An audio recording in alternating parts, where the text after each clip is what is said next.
Washington right now is scrambling to make sense of what's going on. Things seem to be happening very fast, and there's a sense of great concern in Washington, D.C.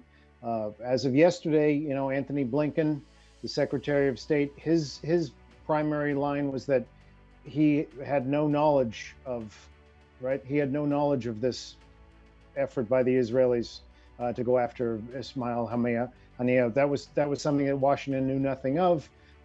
People I've talked to at the Pentagon also have said yes, they had no knowledge.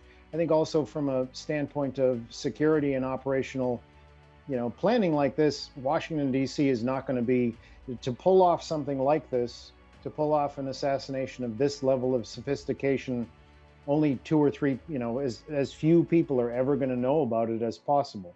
This is a very high level activity. So Washington, D.C., I don't think Benjamin Netanyahu was given a green light. I think that he took his own green light.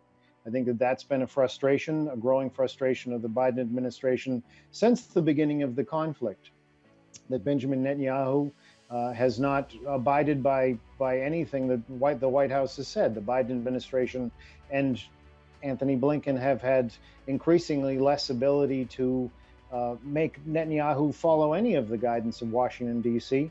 And as we saw just last week, he was here last week. Even though, I spoke to some sources that I know in Israel. They reminded me that 7 out of 10 Israelis do not want Benjamin Netanyahu to be their president. He's not a popular man there. They want him to go. Even though 7 out of 10 Israelis do not want Benjamin Netanyahu to be president, he was invited to Washington, D.C. last week to address Congress, where he basically explained, in some sense, he almost inferred, I'm going to do what I want to do. That's what he said. And he's playing a game, because he didn't say that to the Biden administration.